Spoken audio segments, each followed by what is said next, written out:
परम आत्मने नमो भगवते वासुदेवाय।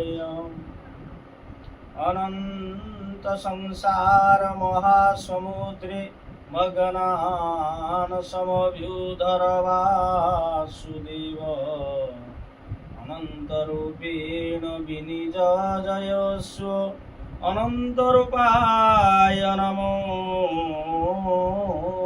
नमस्ते। शान्ताकारं भुजगशयन पद्मनाभं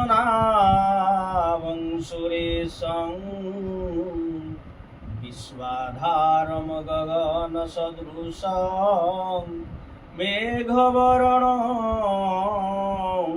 शुभांगं लक्ष्मीकान्तं कमलनयनं योगिभिर्ध्यानगम्यं वन्दे विष्णु भवभयहरं सर्वलोकैकनाथं। मन्नाथ श्री जगन्नाथ मद्गुरु श्री जगद्गुरु मोरात्मा सर्वभूतात्मा तस्मै श्री गुरवे नमो नमः। जय गुरु जय गुरु जय गुरु जय जगन्नाथ जय जगन्नाथ जय जगन्नाथ। आज पवित्र ज्येष्ठ मास कृष्ण पक्ष अमावास्या सावित्री व्रत समस्त भक्तिमती माँ माने बाबा समस्त को से भगवान दिव्य स्वरूप माँ सावित्री स्वरूप माँ मान प्रणाम जनावुछि। ये जो पवित्र व्रत ये कथाटी कौन ना गोटे दिनर कथा। युधिष्ठिर महाराज पचारुछन्ति युधिष्ठिर महाराज पचारुछन्ति प्रभु ये समाज रे बहु कथा आपण एकादशी विभिन्न कथा कहउछन्ति जो माँ माने ये समाज रो नारी माने माँ माने कौन कले को व्रत कले से उद्धार पाई जाती बा मुक्ति ही जाती तत् सहित तांकर स्वामी दीर्घायु बा से माने दीर्घायु कामना बा से माने चिरंजीवी की रहंत कमिति कौन कले एक कथा युधिष्ठिर महाराज आज जेतेबेले कहउचंती भगवान श्री कृष्ण उत्तर देले कहउचंती प्रभु आज युधिष्ठिर महाराज को कहउचंती हे राजा युधिष्ठिर ये जो लोक मानक पाई तुम्हें जो ये जो आलोचना बा प्रश्न करुचंती तेबे सुन। मद्र देश रे जणे राजा थिले तांकर नाम होउची अश्वपति तांकर स्त्रींकर नाम होउची कौशल्या। तेणु ये जो राजा रानी अश्वपति कौशल्या तांकर धन धान्य बहुत जने बहु संपत्ति अच्छी किंतु मन रे शांति बा तृप्त नहीं कारण तांकर कोଳରେ पुओ बा झियोटे नाही संतानटे नाही। ए कथा चिंता करी आज कौन करुचंती ना पुरोहित को डाकी 18 वर्ष यज्ञ कले माँ सावित्री को चिंता करी सावित्री यज्ञ पुरोहित को वरण कले 18 वर्ष जेतेबेले 18 वर्ष यज्ञ करुचंती संतानटे पाई यज्ञर पूर्णाहुति हब राति पाइले जे यज्ञर पूर्णाहुति हब सावित्री यज्ञर हठात आज रानी कौशल्या शोईचंती स्वप्न रे देखुचंती गोटे झियोटे आसुची सुंदर झियो तो दिव्य जे अपूर्व ज्योति से ज्योति देखिला परे से कौन करुछि ना से माँ कोल रे आज कौशल्या देवी कोल रे बसुचंती जी गुणु गुणु करी गीत गाउछंती हसुछंती से दिव्य रूप देखुचंती देखिला बेले हठात कौन हेचंती रानी कर निद्रा भांगी जाइछि। आज रानी देखिदेले रानी देखिले कहले हठात चमकिले कौन मु एमिति स्वप्न देखिली उठिले स्वामी उठिला परे स्वामी को कहउछन्ति स्वामी मु आज एई भलिया स्वप्न देखिली झीलटीए सुंदर दिव्य ज्योति बाहरुची से मोरी कोଳରେ मोर गर्भरे से बसुची तेणु मु एई भलिया स्वप्न देखिली राति पाहिले पूर्णाहुति हब यज्ञ जा हौ राति पाहीगला यज्ञ हला लोना माने मंत्र पाठ कले यज्ञर आभ जे हवन कले तेणु जेतेबेले यज्ञ आहुति होची पूर्णाहुति दड़िया बा देई पूर्णाहुति देबे जेतेबेले बाहरुचंती लोना माने पूर्णाहुति देबा पई से यज्ञर एक यज्ञ से मां सावित्री देवी से यज्ञरु जे उद्भावन बा सृष्टि बाहरिले दिव्य ज्योति शून्यवाणी कले समस्त पुरोहित बसी राजा राणी बसी हाथ जोड़ी दिव्य रूप से ज्योति से ज्योति को चाही हो न था तेणु माँ सावित्री कहले माँ से कहउचंती जे मु तुमरी गर्भरे आज जन्म हेबी तमर गोटे झीटे कन्याटे जात हब से कन्याटे जात हेले सी कौन कन्याटे जन्म हेले जे मनरे दुख भावना कर पुत्र खोजुल तेणु से कन्या तुमको 100टी पुत्रर काम बा 100टी पुत्र प्रदान कला शक्ति सहित तुमको से प्रदान करिवो ए कथा कहि कि से अदृश्य हेगो यज्ञर पूर्णाहुति सरिला राजा अश्वपति कौशल्या घरे थांते एमिति रहु रहु किछि दिन पर आज मां कौशल्या आज कौन करूछंती ना संतान जे गर्भ धारण कले 10 मास 10 दिन हेई गला जन्म हेले स्वप्नर अनुजाई तेणु कन्याटे मध्य जन्म है झील तेणु जितेबले झीलटे जन्म है कुल पुरोहित बा समस्ते आसिले यज्ञ जो कथा शुणी तेणु से कन्या होती तेणु समस्ते ये कथा ना माने चिंता करी से झीलटीर ना देले सावित्री जितेबले सावित्री जन्म होती आस्ते आस्ते बढ़िले जिते बड़ हेले युवती गले युवती गला परे आज बापा माँ चिंता करुछन्ति मो झील को किमिति विवाह करिवा तेणु विवाह घर पाई आज स्थिर हो गला विवाह करिवा पाई तेणु जेतले विवाह स्थिर होईची समस्त राजा माने बाहरु आसुचंती सावित्री को देखिवा पाई स्वयंवर सभा जेतेबेले देखिदेले सावित्रंकर चेहरा को देखि कि तांकर ज्योति को देखि जेते सब राजा माने आसीथिले तांकर ज्योति को करे ना ये हमर स्त्री हेई पारिबनी आमे तांकर सहित रही पारिबानी समस्त फेरिबा राजांकर मन दुख मो झीर तेरे बड़ किए एई भलिया चिंता करी करी आज रहउचंती एई समय मांडव्य ऋषि आसी पहुंचिले मांडव्य ऋषि पहुंची जाई कहउचंती आज राजा अश्वेषण दुख रे कोन हेची ना मो झियंकर जेते मु बर बा देखिली ये झियर विवाह हेई पारु नाही मांडव्य ऋषि कहले होय राजा तेणु गोटे काम कर तमे झियो को निज झियो को एबे देई दियो से तार निज स्वामी को निजे से चयन करू निजे ठीक करू मु आको विवाह करी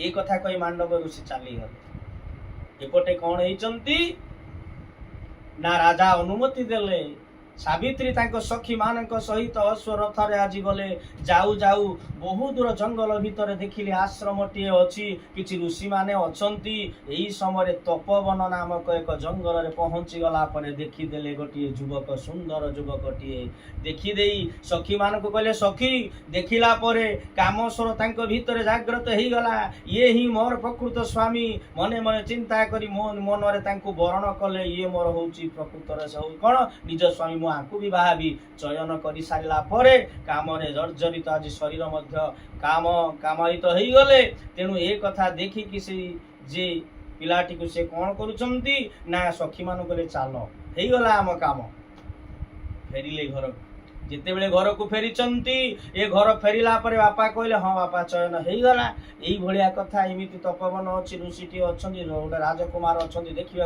अपूर्व दिव्य सुंदर ये कथा चिंता किए से कौटी जानिबा केमिति जंगल रे एही समय आज देवर्षि नारद पहुंची गले कहले श्रीमन नारायण नारायण नारायण श्रीमन नारायण नारायण नारायण भजवन नारायण नारायण नारायण भजवन नारायण नारायण नारायण श्रीमन नारायण नारायण नारायण श्री गुरु ब्रह्मानंद निताई गौरी हरि बोल।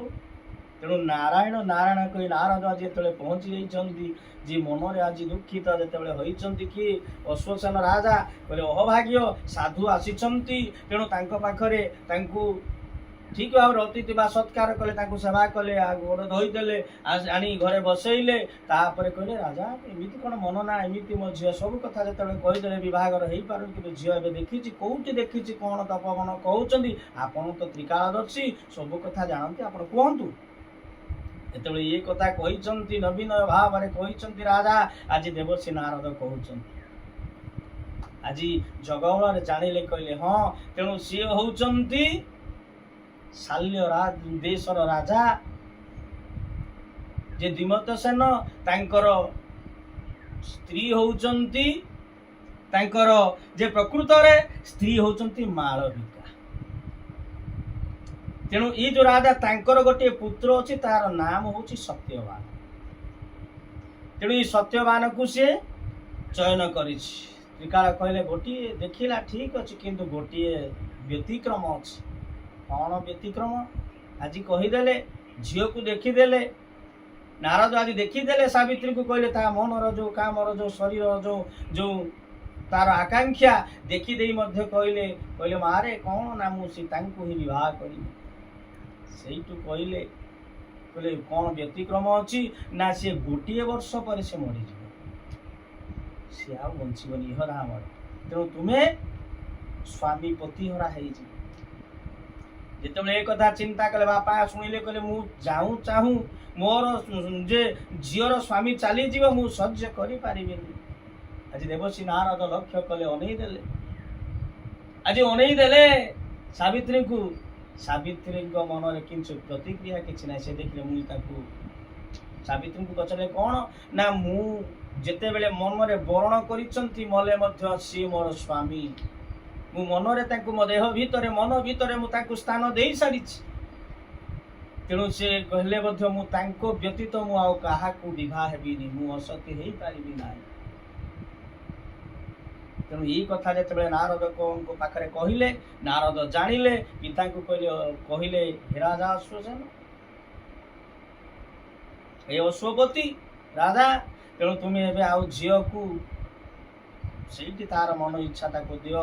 ତେଣୁ ନିଶ୍ଚିତ ଭାବରେ ସିଏ ତା ବ୍ୟତୀତ ତାକୁ ଅନ୍ୟ ଆଡ଼େ ବିବାହ ହେଲେ ସେ ତାର ପ୍ରକୃତରେ କର୍ତ୍ତବ୍ୟ ବା ନିଷ୍ଠା ତାର ହେଇଯିବ। ତେଣୁ ସେ ଯେ ପ୍ରକୃତରେ ତା ସେଇ ସ୍ଥାନ ତାକୁ ନିରୂପଣ କରିଦିଅ, ତାକୁ ବିବାହ ସେଇଠି ଦେଇଦିଅ। ଏବଂ ନାରଦ ଦେଇଦେଲେ ଆସିବା ସତୀକି, କହିଲେ ଯାଅ ତୁମେ ମହାସତୀ ହେଇଯାଅ। ଦେଇଦେଲେ ସାବିତ୍ରୀଙ୍କୁ, କହିଲେ ଯାଅ ତମର ସେଇ ଭଳିଆ ମନସ୍କାମନା ଯେମିତି ରହୁଛି, ତୁମେ ଯେ ଆଜି ଜଗତରେ ତୁମେ ବିଜୟୀ ଭବ ହେଇଯାଅ। ଏଇ କଥା କହିକି ତାଙ୍କୁ ସତୀତ୍ୱର ଆୟୁ ଦେଲେ, ଦେଇକି ସେ ନାରଦ ଚାଲିଗଲା ପରେ ତେଣୁ ବିବାହଘର ହେଲା ସତ୍ୟବାନ ସହିତ। ତେଣୁ ଯେତେବେଳେ ବିବାହଘର ହେଇଯାଇଛି, ଏଇ କଥାଟା କେବଳ ଜାଣିଛନ୍ତି ସାବିତ୍ରୀ, ତାଙ୍କର ସ୍ୱାମୀ ବା ଶାଶୁ ଶ୍ୱଶୁର କ'ଣ। ଏଇ ଯୋଉ ଶାଲ୍ୟ ଦେଶର ଯୋଉ ରାଜା ଦ୍ୱିମତ ସେନ ଯୋଉ କଥା ହଉଛି, ସେ କ'ଣ ନା, ସେ ଯେତେବେଳେ ରାଜା ଥିଲେ ସେତେବେଳେ ତାଙ୍କର ଆଖିଟି ନଷ୍ଟ ହେଲା ପରେ ତାକୁ ରାଜ୍ୟରୁ ତାକୁ ବାହାର କରିଦେଲେ, ସେ ଜଙ୍ଗଲରେ ଯାଇ ରହିଲେ। ତେଣୁ ଯେତେବେଳେ ରହିଲେ, ତେଣୁ ଏ କଥା ଚିନ୍ତା କରି ରାଜ୍ୟ ଗଲା, ଆଖି ମଧ୍ୟ ଅନ୍ଧ। ତେଣୁ ଆଖି ମଧ୍ୟ ଗଲା ପରେ ଗଲା, ଦୁଇ ଜଣ ମନ ଦୁଃଖରେ ରହିଛନ୍ତି, ବିବାହଘର ହେଇଗଲା। ଆଜି ସାବିତ୍ରୀ ପ୍ରତ୍ୟେକ ଦିନ ଘରେ ଯେତେବେଳେ ଥାଏ, ପ୍ରଭୁଙ୍କୁ ଚିନ୍ତା କରୁଥାଏ, ମନରେ କ'ଣ ସେ ସତ୍ୟ ହବ? ନାରଦ କହିଛନ୍ତି। ତେଣୁ ପ୍ରତ୍ୟେକ ଦିନ ଗୋଟିଏ ସେ ଗାର ପକଉଥାଏ, 12 ବର୍ଷ, ଗୋଟିଏ ବର୍ଷ ପରେ ମୋ ସ୍ୱାମୀ ଚାଲିଯିବେ। ଏଇଭଳିଆ ଗଣୁ ଆଉ ମାତ୍ର ରହିଲା 4 ଦିନ। ଗୋଟେ ବର୍ଷ ହବ ମନରେ ଭାବୁଛି ମୁଁ କ'ଣ କରିବି, କ'ଣ ନାରଦଙ୍କ କଥା ଯେ ସତ୍ୟ ହବ, ମୋ ସ୍ୱାମୀ ଚାଲିଯିବେ। ଏ କଥା ଚିନ୍ତା କରି ଆଜି 4 ଦିନ 3 ଦିନ କ'ଣ କଲେ ନା, ଇଏ 3 ଦିନ ଆଜି ସିଏ କ'ଣ କରୁଛନ୍ତି ନା, ବ୍ରାହ୍ମଣ ମାନଙ୍କୁ ଡାକିଲେ, ଯଜ୍ଞ କଲେ, ହବନ କଲେ, ଖାଇବା ପାଇଁ ବ୍ରାହ୍ମଣ ମାନଙ୍କୁ ଦେଲେ, ଯଜ୍ଞ ବା କିଛି ଦାନ କଲେ, ବସ୍ତ୍ର ଦେଲେ। ଭାଗବତ ଏଠି ମଧ୍ୟ କହନ୍ତି, ଶାସ୍ତ୍ର ଆମର କହନ୍ତି, କହିଲେ ବ୍ରାହ୍ମଣ ମୁଖେ ମୋ ଆହାର, ବିପଦ ଖଣ୍ଡ ଇତାହାର। ବ୍ରାହ୍ମଣ ମୁଖେ ମୋ ଆହାର, ବିପଦ ଖଣ୍ଡ କହିଲେ ବ୍ରାହ୍ମଣକୁ ଦାନ କଲେ ଖାଇବାକୁ ଦେଲେ ତାର ବିପଦ ସବୁ ଖଣ୍ଡନ ହେଇଯାଏ। ତେଣୁ ଇଏ 3 ଦିନ ଧରି ସେଇ ନାରାୟଣକୁ ଲକ୍ଷ୍ମୀ ନାରାୟଣକୁ ଚିନ୍ତା କଲେ। ସାବିତ୍ରୀ ଚିନ୍ତା କରୁଛନ୍ତି, ବ୍ରାହ୍ମଣକୁ ଖାଇବା ପାଇଁ ଦେଲେ, ବସ୍ତ୍ର ଦେଲେ, ଦକ୍ଷିଣା ଦେଲେ, ଏଇଭଳିଆ 3 ଦିନ କଟିଗଲା। ଆଉ ଗୋଟିଏ ଦିନ ଥାନ୍ତି, ସେଇ ଦିନ ପଡିଥିଲା ଜ୍ୟେଷ୍ଠ ମାସ କୃଷ୍ଣ ପକ୍ଷ ଅମାବାସ୍ୟା ତିଥି। ଯୋଉ ତିଥିରେ ଯେତେବେଳେ ଅଛନ୍ତି ଆଉ ପାଟିରୁ ଭାଷା ବାହାରୁନି, ଆଜି କହୁଛନ୍ତି ସତ୍ୟବାନରେ, ସତ୍ୟବାନ କହୁଛନ୍ତି ପ୍ରିୟେ ମୁଁ ଯାଉଛି ଜଙ୍ଗଲକୁ କାଠ ଆଣିବା ପାଇଁ। ମୁଁ କାଠ ଆଣିଲେ ବିକିଲେ କିଛି ଆମେ ଖାଦ୍ୟ କିଛି ଖାଇବା। ଆଜି ସାବିତ୍ରୀ କହୁଛନ୍ତି ସ୍ୱାମୀ ତୁମେ ଆଜି ଯାଅ ନା, ଆଜି ଏକା ଯାଅ ନା। ମୁଁ ସବୁଦିନ ଯାଏ, ଆଜି କାହିଁ ନା, ଆଜି ଯାଅ ନା, କାଲି ଯିବ। ନା ମୁଁ ଯିବି, ଆଣିଲେ ଏ ଘର ଚଳିବ କେମିତି? ଯେତେବେଳେ ଏ କଥା କହୁଛନ୍ତି, ସ୍ୱାମୀ ଏଇ କହୁଛନ୍ତି ସାବିତ୍ରୀ ମୁଁ ଆପଣଙ୍କ ସହିତ ଯିବି ଜଙ୍ଗଲକୁ। କହିଲେ ପ୍ରିୟେ 3 ଦିନ ତୁମେ ପୂଜା କଲଣି, ଆଜି 4ଥ ଦିନ। ଇଏ 4ଥ ଦିନ ତୁମେ କିଛି ଖାଇନ, ପୁରା ନିର୍ଜଳା ଉପବାସ। ସ୍ୱାମୀ ଶାଶୁ ଶ୍ୱଶୁର ଇଏ ଠିକ ଭାବରେ ତାଙ୍କୁ ସେବା କରୁଥିଲେ। ଶାଶୁଙ୍କୁ ସେବା, ଶ୍ୱଶୁର ସେବା, ଶ୍ୱଶୁର ଆଖି ନାହିଁ ତାଙ୍କୁ ଠିକ ଭାବରେ ସେବା କରୁଥିଲେ, ସ୍ୱାମୀ ସେବା କରୁଥିଲେ। ସେବା କରୁଛ, ଆମକୁ ଖାଇବା ପାଇଁ ଦେଲ, ଯଜ୍ଞ ପୂଜା ସବୁ ବ୍ରାହ୍ମଣ ସବୁ ଦଉଛ, ଆଜି ପୁରା ନିର୍ଜଳା ରହିଛ। ତୁମେ ଘର ଜଙ୍ଗଲ ଭିତରେ ତୁମେ ଯାଇପାରିବନି, ବସି ପାରିବନି, ତମେ ସ୍ତ୍ରୀ ଲୋକ। ତେଣୁ ଏ କଥା ଚିନ୍ତା କରି ତମେ ମୁଁ ଯାଉଛି। ସ୍ୱାମୀ ମତେ ଆଜି ନିଅ, ମୁଁ ତୁମର ଛାଇ ପରା। ତୁମେ ଯଦି ମୋର ଯେ ପ୍ରକୃତରେ ସ୍ୱାମୀ ମୁଁ ତମର ସ୍ତ୍ରୀ, ତେଣୁ ଅର୍ଦ୍ଧାଙ୍ଗିନୀ, ତେଣୁ ତମର ଯଦି ତମର ଶରୀର ଛାୟା ହଉଛି ମୁଁ, ତେଣୁ ମତେ ନେଇଯାଅ ଆଜି ସାଙ୍ଗରେ, ମୁଁ ତୁମ ସାଙ୍ଗରେ ଯିବି। ଯେତେବେଳେ ଏଇ କଥା କହିଛନ୍ତି ସାବିତ୍ରୀ, ତେଣୁ ଆଉ ସ୍ୱାମୀଙ୍କର କଣ ମୌନ ରହିଲେ। ପିତାମାତା ଶାଶୁ ଶ୍ୱଶୁର କହିଲେ, ମତେ ସମ୍ମତି ଦେଲେ, ମାରେ ଯା, ତୋର ଇଚ୍ଛା ଯଦି ବଢୁଛି ଜଙ୍ଗଲକୁ ଯିବୁ, ଆଜି ଯା। ଜଙ୍ଗଲକୁ ଗଲେ, ଜଙ୍ଗଲକୁ ଘର ଜଙ୍ଗଲ ଭିତରେ ପଶିଗଲେ। ଜଙ୍ଗଲ ଭିତରେ ଆଜି ଗଛ ଉପରକୁ ଚଢିଲେ। ସତ୍ୟବାନ ଗଛରେ କାଠ ହାଣୁଛନ୍ତି। କାଠ ହାଣୁ ହାଣୁ ଆଜି ମନରେ କଣ ନା, ଏଇ ଯୋଉ 12 ବର୍ଷ ପୁରିଛି ଏ କଥା ତ ସତ୍ୟ ଯେ ସାବିତ୍ରୀ ଜାଣିଛନ୍ତି। ସତ୍ୟବାନ ହାଣୁ ହାଣୁ ଥକି ପଡିଲେ, କହିଲେ ଓହ୍ଲେଇ ଆସିଲେ ଗଛରୁ, କହିଲେ ମୁଁ ଆଉ ମନ ଅସ୍ୱସ୍ଥ କାହିଁକି ଲାଗୁଛି ପ୍ରିୟେ, ମୁଁ ଟିକେ ବିଶ୍ରାମ ନେବି। ଏ କଥା କହିଛନ୍ତି। ସାବିତ୍ରୀ ଜାଣିଲେ, କହିଲେ ଆଜି ବୋଧେ ସେଇ ନାରଦଙ୍କର, ଆଜି ସେଇ ପ୍ରଭୁ ଯୋଉ ସନ୍ଥ ଶିରୋମଣି ବିଷ୍ଣୁଙ୍କର ପରମ ଭକ୍ତ ନାରଦ କହିଥିଲେ ଯେ ଆଜି ହଉଛି ଶେଷ ଦିନ, କଣ ସେଇ ସମୟ ଆସିଲା, ମୁଁ ପତିହରା ହେଇଯିବି। ତେଣୁ ସେଠି ବସି ପଡିଲେ, ତାଙ୍କର ଶାଢୀ କାନିକୁ ବିଛେଇ ଦେଇ କୋଳରେ ଆଜି ସତ୍ୟବାନକୁ ଆଜି ତାଙ୍କ ମଥା ଦେଇ ଦେଇ ଆଜି ଚିନ୍ତା ଯେ ଚାହୁଁଛନ୍ତି। ଏହି ସମୟରେ ସେ ଦେଖିଲେ, ଆଉ ଡାକିଲେ ସ୍ୱାମୀ ସ୍ୱାମୀ, ହଲଉଛନ୍ତି, ସ୍ୱାମୀ ଉଠ। ଯେତେବେଳେ ଡାକୁଛନ୍ତି ଆଉ ସତ୍ୟବାନ ଆଉ ଉତ୍ତର ଦେଲେନି, ନିରୁତ୍ତର। ଆଜି ଭୟଭୀତ ହେଇଗଲେ, ମନରେ ଦୁଃଖ, ଆଖିରୁ ଲୁହ ବହି ଯାଉଛି, ଝାରଧାର ଲୁହ ବହୁଛି। ପ୍ରଭୁ ଇଏ କି ଲୀଳା। ଏହି ସମୟରେ ଆଜି ଯମରାଜ ଆସିଲେ, ଗୋଟେ ଛାୟା ରୂପରେ, ଦିବ୍ୟ ଦେବ ରୂପ ଧରି ଛାୟା ରୂପରେ ପହଞ୍ଚିଗଲେ। ପହଞ୍ଚିଗଲା ପରେ ଇଏ ଯେତେବେଳେ ସ୍ୱାମୀକୁ ଆଜି ଧରିଛନ୍ତି ସତ୍ୟବାନକୁ କୋଳରେ, ଛାଡ଼ ମୁଁ ତମ ସ୍ତ୍ରୀକୁ ଯେ ସ୍ୱାମୀକୁ ନେବି। ତୁମେ କିଏ ନା, ମୁଁ ଯମ ଦେବତା। ମୁଁ ଏ ସଂସାରରେ ଯିଏ ଆଜି ମହା ଯେ ପାପ ଯାହା ବି କରିଥାନ୍ତୁ, ମୋର ଦୂତ ମାନେ ଆସନ୍ତି ତାଙ୍କୁ ନେଇଯାଆନ୍ତି। ଯମରାଜ କହୁଛନ୍ତି, ଯମ କହିଲା ଆଜି ଦୂତ ତମର ଯୋଉ ସତୀତ୍ୱପଣ ପାଇଁ, ତମର ଯୋଉ ଜ୍ୟୋତି ବା ଶକ୍ତିକୁ ଦେଖି ମୋର ଦୂତ ମାନେ ଆଜି ସାହସ କରିପାରିଲେନି ତମ ସ୍ୱାମୀକୁ ନେବା ପାଇଁ। ତେଣୁ ଆଜି ମୁଁ ସ୍ୱୟଂ ଆଜି ଯମରାଜ ଆସିଛି। ଏ କଥା ଯେତେବେଳେ କହିଛନ୍ତି, ଆସିଛି ନେବା ପାଇଁ, ମୁଁ ତମ ସ୍ୱାମୀକୁ ନେଇଯିବି। ତେଣୁ ତାଙ୍କର ଯେ କାଳ ଫାଶ ପକେଇ ତାଙ୍କର ସ୍ୱାମୀକୁ ନେଇଗଲେ। ତେଣୁ ଆଜି ସାବିତ୍ରୀ କାନ୍ଦୁଛନ୍ତି, ମୋ ସ୍ୱାମୀକୁ ତୁମେ ଛାଡ଼ି ଦିଅ, ତୁମେ ଧର୍ମରାଜ। ଏ କଥା କହିଛନ୍ତି। ଯମରାଜ ନେଇକି ଯାଉଛନ୍ତି, ପଛେ ପଛେ ଆଜି ସାବିତ୍ରୀ ଚାଲିଲେ। ଯମରାଜ ଆଗେ ଆଗେ ଯାଉଛନ୍ତି। କହିଲେ କାହିଁକି ତୁମେ ପଛେ ପଛେ ଆସୁଛ? ଇଏ ଯମର ଭିତରେ ଦୟା ନାହିଁ, ଇଏ ସମସ୍ତଙ୍କୁ କାଳ ଫାଶରେ ଆଜି କବଳିତ କରି ନେଇଯାଏ, ତୁମେ ଫେରିଯାଅ। ଏ ହାତ ଯୋଡ଼ିଦେଲେ, ମୋର ଆଉ ବଞ୍ଚି ଲାଭ କଣ? ଯିଏ ମୋ ପାଇଁ ମୋ ଜୀବନ, ମୋ ପାଇଁ ସବୁ, ମୁଁ ତେଣୁ ଆଉ କଣ କରିବି? ମତେ ବି ନେଇଯାଅ, ମୋ ଜୀବନକୁ ନେଇଯାଅ, ବଞ୍ଚିକି ଲାଭ କଣ? ଏ କଥା କହିଲେ। ଏଇ ପଦଟି କଥା ଶୁଣି ଯମରାଜ ଖୁସି ହେଇଗଲେ। ମୁଁ ତୋର କଥାରେ ପ୍ରୀତ ଯେ ତୃପ୍ତ, ଗୋଟେ ବର ମାଗ। प्रथम बर मागिले कहले आज्ञा यदि बर देवे तेणु मोर कौन करिवे ना मोर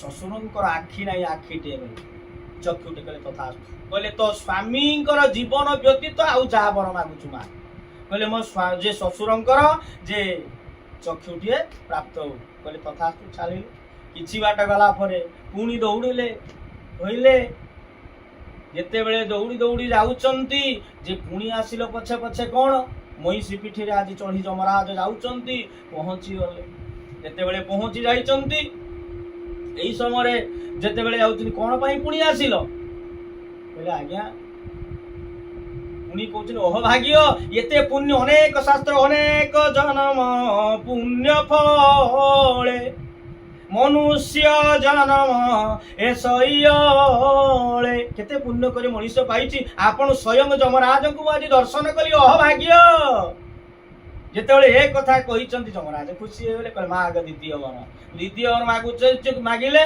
मोर ससुर पुणी राज्य पाई जा आखि राज्य गले तापर तथा तू कहि चलिले जमराज जाउचंती जाई जाई पुणी पछे पछे अनेक गले जे पछे पछे सावित्री दौड़ुछि जमराज कहले पुणी आसिल कौन ना आज्ञा आपण धर्म बतार कहतु मु हूँ दुहिता दुई कूलर हिता बापा आउ ससुर ये कौन फरक अच्छी तफात अच्छी जी पिता सी हूँ ससुर तेणु दुई कूलर हिता हित साधन करी तेणु मो बापा मो कूलर है ससुर कूलर मो बापा कहना कौन चाहूच खुशी हो गले हाँ धर्म कथा तुम विचार करूँ से धर्माज ठीक कथा तो तेणु कहले कौन ना मोर बापा 100टी पुत्र कहले तथा करी पड़े जा एबे फेरी जा तीनटा तोर तृप्त पाइम गले एबे फेरी जा आ भितरे आ पोसी पारिबे एटी आ शरीर भितरे पोसी पारिबेनी एटा शेष द्वार मु मध्य अदृश्य हबी मु तार आत्मा को नै जीवी ए कथा कहि कि जते बेले जाइछंती तापरे कोन ये चाली छंती देखि देले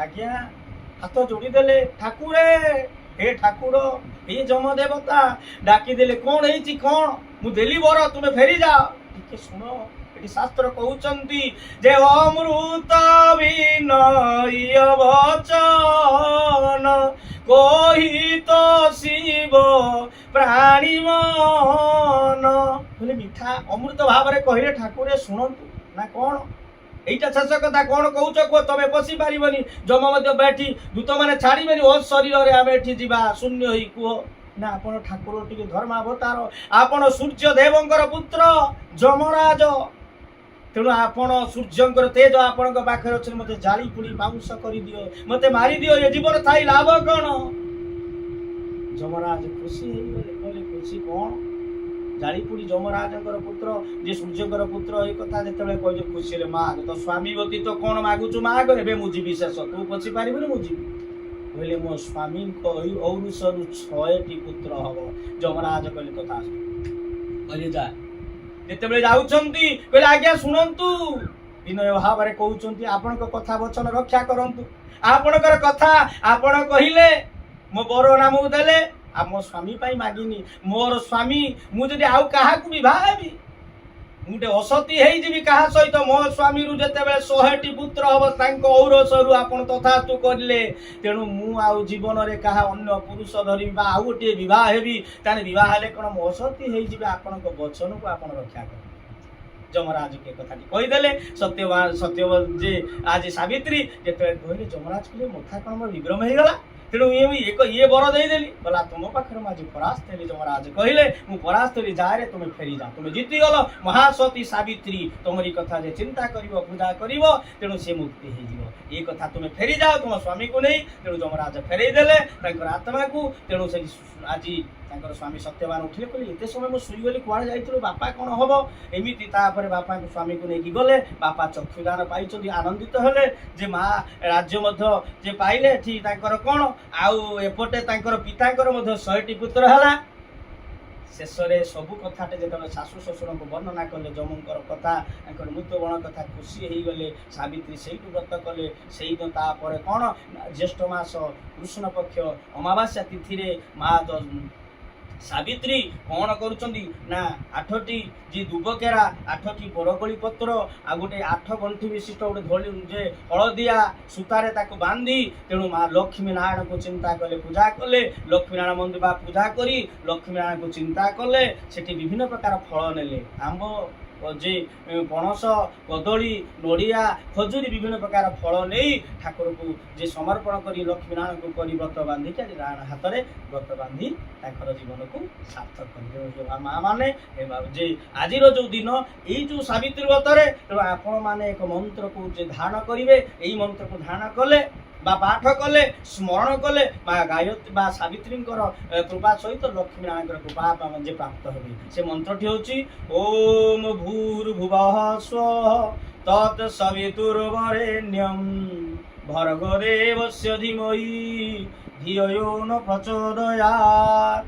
এই মন্ত্রକୁ পাঠ করিবে এই মন্ত্র পাঠ কলে যে ଆପଣମାନଙ୍କର যে স্বামী সুখরে রহিবে সাবিত্রীଙ୍କର ବା ଆପଣମାନେ কৃপা পাইবে তেଣু ইয়ে হচ্ছে ସେ ସାବିତ୍ରୀ ଯେ ବ୍ରତର ଯେ ମହିମା କଥାଟି ଏଇଠି ରଖିବା ସର୍ବେ ଭବନ୍ତୁ ସୁଖିନଃ ସର୍ବେ ସନ୍ତୁ ନିରାମୟା ସର୍ବେ ଭଦ୍ରାଣି ପଶ୍ୟନ୍ତୁ ମା କଶ୍ଚିତ୍ ଦୁଃଖ ଭାଗ ଭବେ ଓମ୍ ଶାନ୍ତି ଶାନ୍ତି ଶାନ୍ତି।